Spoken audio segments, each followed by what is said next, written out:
자, 안녕하십니까 여러분들. 영어 선생 김호곤입니다.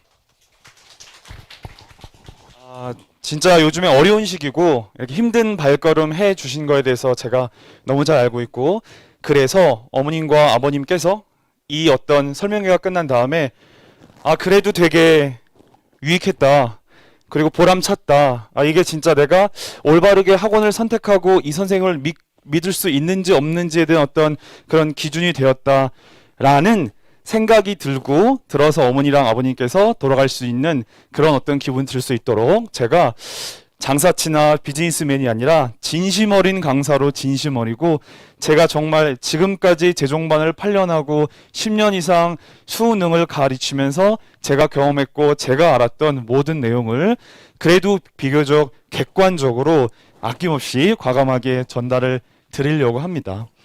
그러니까 요즘에 이제 그러니까 어머님하고 아버님께서 굉장히 바쁘시게 움직이고 계시죠.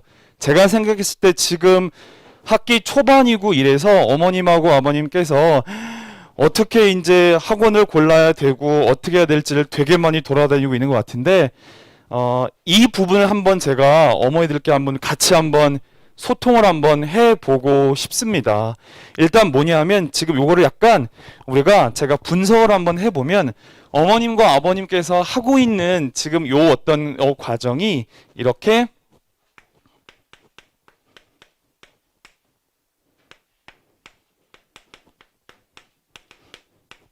뭐 어려운 단어는 아닌데 익스플로어와 익스플로잇의 어떤 과정을 지금 하고 있습니다. 익스플로어는 우리말로 하면 탐색이고, 그리고 익스플로잇은 혹시 아십니까? 이것은 이용이 되겠습니다. 그러니까 어머님하고 아버님께서 지금 여러 학원을 지금 돌아다니고 여러 학원을 견주어 보고 계시죠. 이걸 탐색이라 합니다. 그래서 이런 학원, 저런 학원, 이런 학원의 장점을 막 비교 분석하고 수집해서 하는 것을 우리가 이용이라 그럽니다. 그럼 탐색과 이용을 한 다음에 어머니께서 이렇게 가장 올바른 학원을 선택하게 되는 이 과정을 지금 어머님하고 아버님이 하고 있는 것입니다. 그러면 이제 어느 정도 막 되게 많이 돌아다니신 분도 있고 여기가 처음인 분도 계시고 막 그렇죠, 어머니들. 그러면 일단 이제 어머니께서 이제 생각하시는 어떤 기준이 있겠죠. 이 학원은 1타 강사가 되게 많다. 이 학원은 삼성이나 애플처럼 브랜드 네임이 되게 좋다. 이 학원은 우리 집에서 이 학원까지 오는 어떤 교통편이 되게 쫀쫀해서 다니기가 되게 편하다. 이 학원은 관리가 되게 빡세다. 그래서 이런 것을 막 따져보는 거, 이게 탐색이고, 그래서 이 정보를 수집해서 이용해서 결국 올바른 학원을 선택하는 거, 이게 결과적으로 이제 이런 과정을 이제 거쳐서 어머니께서 학원을 결정하게 되는 것입니다. 그러면 제가 이 자리에서 어머니하고 아버님께 물어보고 싶은 게 있습니다. 아주 간단하게 한 번만 해보도록 하겠습니다. What is most important factors when it comes to choosing the right academy? 가장 올바르고 가장 맞는 그 학원을 선택함에 있어서 어머니가 생각하는 가장 중요한 그 요인은 어떤 것입니까? 그 요인은 어떤 것입니까? 선생입니까? 아니면 관리입니까? 제가 어줍지 않게 재종반을 8년 정도를 있고 단과를 10년 이상 했는데, 제가 메가 스터디에 오래 있었습니다. 메가 광주, 메가 강남, 메가 광북, 메가 UT. 근데 메가가 초반에 스파르타식으로 해서 한마디도 하지 않고 몰입형 수업 이런 것도 하고, 메가가 관리도 빡세게 하고, 메가가 수학 30제도 하고, 메가가 굉장히 이런 것들을 많이 했는데, 그런데 중요한 게 있습니다. 이렇게 관리가 빡세도 안 할 애들은 하지 않습니다. 이렇게 관리가 빡세도 연애에 관심 있는 애들은 연애를 합니다. 그럼 결과적으로 가장 중요한 것은 어떤 것인가? 라는 것을 어머니들이 진짜로 정말로 학원을 선택할 때 이것을 어머니랑 아버님께서 반드시 생각해 줘야 되는 바로 그 부분이 있습니다. 그 부분은 혹시 아시는지 모르겠지만 공감입니다. 공감입니다. 이게 진짜 별거 아닌 것 같고 이게 너무 정서적인 거 아니에요 라고 하겠지만 공감을 하느냐 못하느냐가 이 아이가 이 학원에서 얼마나 정을 붙여서 이 학원에서 시스템에 맞춰서 끝까지 갈 수 있느냐 없느냐에 굉장히 많이 달려 있습니다. 그래서 그냥 이렇게 어떤 군중심리에 이렇게 막 뭐 이렇게 휘둘려서 어떤 학원을 선택하고 유명 강사를 선택하고 이런 게 아니라 어머니랑 아버님께서 오셔서 아, 우리 아이가 진짜 이 학원에 와서 이 학원의 선생의 어떤 그런 스타일과 선생의 어떤 강의에 공감을 할 수 있겠냐 없냐를 따지는 게 가장 중요한 부분입니다. 그러면 어머니들, 아버님들, 그럼 제가 한번 요거 한번 해보도록 하겠습니다. 우리가 예체능반이지 않습니까? 그러면 우리가 보통 예체능반에서 지금 서울대, 연고대, 그리고 명문대, 그리고 어느 정도 대학을 가려면 수학도 이제 해야 되는 거 아시죠, 어머니들? 그러면 일단 한번 볼게요. 간단한 건데 우리 X축을 한번 그려보도록 하겠습니다. 이게 X축입니다.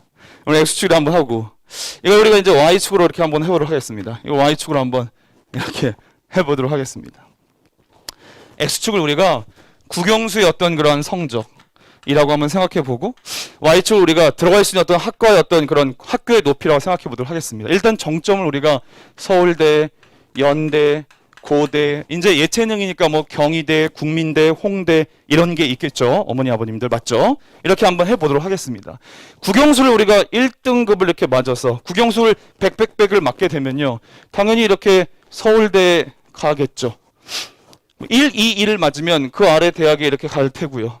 뭐 1, 3, 3을 맞으면 그 아래 대학을 이렇게 가겠고요. 뭐 1, 4, 5를 맞으면 뭐 그 아래 이렇게 가든지 뭐 이렇게 하겠죠. 이런 걸로 이제 어머니랑 아버님께서 수없이 많이 얘기하고 수없이 많이 이제 아이들과 싸우고 어떻게 하니 뭐가 부족하니 할 겁니다. 제 말이 맞죠? 그죠? 이 안에서 이제 계속 이렇게 막 이렇게 아웅다웅하고 싸우고 막 그럴 것입니다. 그래서 만약에 어머님과 아버님의 어떤 자녀분이 아들이나 딸이 국어 1등급 수학 뭐 인데 영어가 4다. 그럼 집중적으로 이렇게 이걸 집중해서 영어를 어떻게 해야 될지, 영어 단과를 가야 될지, 영어 과외를 붙여야 될지 이걸 막 합니다. 이거를 올리려고. 그런데 막상 실제로 여기가 올라가느냐? 또 그건 아닙니다. 이거를 반드시 생각해 줘야만 됩니다. 우리가 지금 이렇게 Y축을 이렇게 보고 X축을 이렇게 봤는데 여기에서 아까 얘기했던 저의 얘기를 조금만 좀 여기를 대입을 해보면 아, 그러면 진짜 해결책이 있을 수도 있겠다. 라는 생각이 드실 수도 있습니다. 아까 제가 얘기했던 걸 다시 한번 봐보면 이제 이것이 이렇게 X축과 Y축을 얘기하는 게 요렇게 보면 이렇게 해서 예체능 그 어머니하고 아버님 앞에서 그림을 그리기가 좀 그런데 이렇게 하면 이게 이제 옆모습이고 어머니하고 아버님의 머릿속에서 계속 이 생각을 이렇게 하고 있지 않을까를 생각해 봅니다. 그럼 아까 제가 말씀드린 것처럼 가장 중요한 것은 공감을 하느냐 못하느냐 이걸 우리가 다시 한번 와보도록 하겠습니다. 이 공감이라는 게 얼마나 중요하냐면요. 어머니 한번 봐보세요. 제가요 아이들한테 이런 단어를 가르칩니다. 들어보시면 dispense, indispensable, inevitable 이렇게 가르칩니다. 그리고 이거는 필요 없는 것, 중요한 것, 그리고 꼭 필요한 거야 라고 가르치죠. 그래서 한번 단어 한번 써봐 씁니다. 이건 그냥 쇼텀 메모리입니다. 정보를 받아서 기억하고 휘발되는. 이해되시죠, 어머니? 제가 어머니들한테서 어머니 이거 evocative, dispensable, indispensable, inevitable 지금 가르친 어머니 다 이해하시죠? 그런데 나가면서 다 잊어버립니다. 그렇죠? 맞죠? 근데 이걸 한번 생각해 보도록 하겠습니다. 최근에 되게 유명한 영화가 있었습니다. 어머니랑 아버님께서는 잘 모를 수도 있는데 아이들은 다 아는 되게 유명한 영화가 있었습니다. 어벤져스라고 거기에 이제 되게 유명한 어떤 캐릭터가 타노스란 캐릭터가 있는데 타노스가 되게 영화 중간에서 이런 말을 합니다. 팔을 이렇게 반지를 끼고 팔을 이렇게 들어서 I am inevitable. I am inevitable. 이 말을 되게 많이 합니다. 근데 중요한 건 뭐냐면 제가 아무리 애들한테 inevitable 피할 수 없는 절대적인 어떤 그런 뜻이야라고 아무리 말해도 애들은 다 휘발되고 잊어버리는데 타노스가 inevitable 한 번 하니까 아이들은 찾아봅니다. 그리고 inevitable 뜻은 다 알고 있습니다.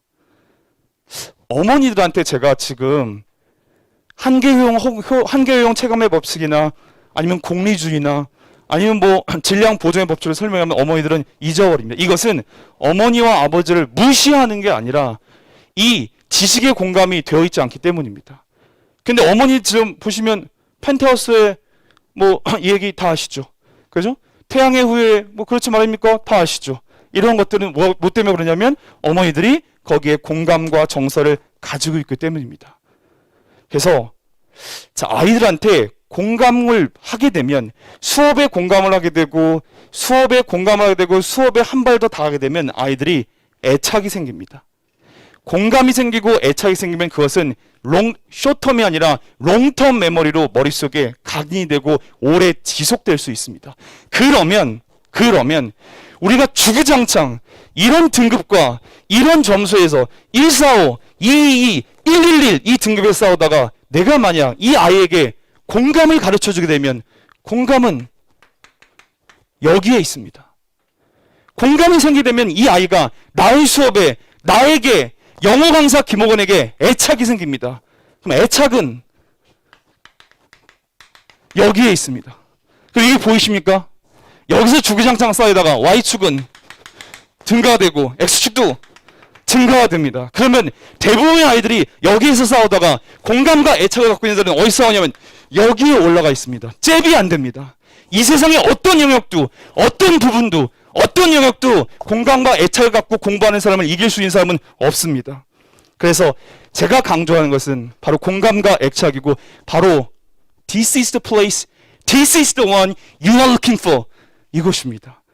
여기가 바로 이강의 올케어가 바로 이 장소에서 바로 이곳에서 정말 쫀쫀하게 정말 한마음으로 아이들한테 그냥 강의하고 끝나는 단과가 아니라 제가 직접 다가가서 제가 직접 하나하나 보고 이 예체능 아이들이 어떻게 영어를 어려워하고 어떻게 국어를 어려워하는지는 저는 알고 있습니다. 그래서 이 아이한테 다가가서 수업 끝난 다음에 1대1로 저와 제 조교가 하나하나 한 발짝 더 다가가서 좀 더 쫀쫀하고 좀 더 압축적이고 좀 더 친구같이 하나하나 가르쳐 드릴 것을 약속드리겠습니다. 마지막으로 이것만 얘기해 보도록 하겠습니다. 그 어머니들, 자, 우리가 배우는 어떤 지식을 크게 두 가지로 나눠보면 법과 의학과 공학과 공학과 기계가 있습니다. 이것은 생명을 보호하고 생명을 연장시키는 학문입니다. 그러면 예체능은 어떤 것인가? 예체능은 이것보다 못한 것인가? 천만의 말씀. 예체능은 법과 의학과 이런 것들이 기계와 전자 이런 것들이 생명을 보호하고 생명을 연장한다면 예체능은 살 수 있는 가치, 삶의 가치, 삶의 목적을 전달하는 게 예체능입니다. 저는 예체능의 어떤 가치를 높이 평가하고 그 예체능들 아이들이 와서 여기서 공부할 때 제가 조금 더 다가와서 이 이강학원의 모토대로 올케어 반대로 하나하나 더 쫀쫀하고 끈적끈적하게 가르쳐서 이 아이들이 올바른 어떤 등급을 받을 수 있도록 최선을 다하겠습니다. 영어 선생 김호건이었고 감사합니다, 어머니.